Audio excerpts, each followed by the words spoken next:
Si Ferdinand at ang kanyang kuyang si Gilbert ang tanging wala pang sariling pamilya sa 7 magkakapatid na maagang naulila sa magulang. Bilang bunso, si Ferdinand ang madalas maiwan sa bahay.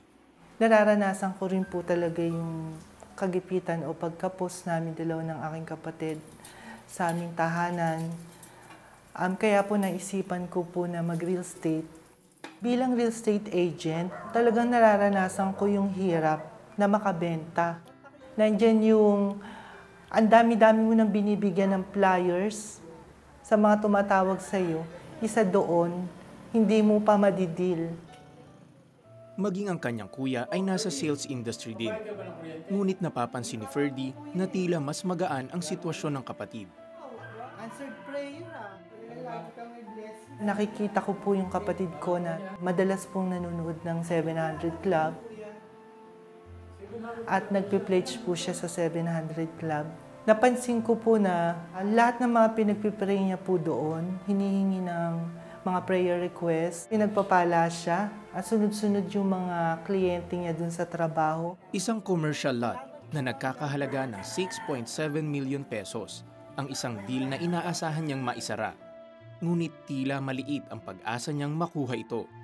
Lagi ko nagpipray, sabi ko, bakit po hindi ko pa rin po madildil itong kliyente kong to? Bakit po ang hirap-hirap? Nakaugalian na rin ni Ferdy na manood ng The 700 Club Asia at isang gabi. Sinabi ni Peter Kairos na yung matagal mo nang hinihintay na kliyente ay madidil mo na. Nung panahon na yun, na-ospital nga yung sister ko. Sumabay si Ferdy sa panalangin at nanalig na mabibenta na niya ang commercial lot.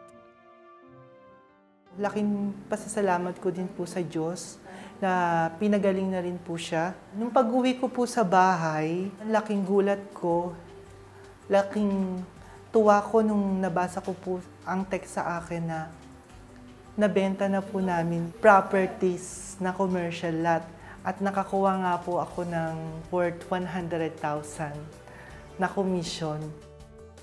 Matapos matanggap ang komisyon mula sa nabentang lupa, agad nagbahagi si Ferdy para sa simbahan at sa The 700 Club Asia.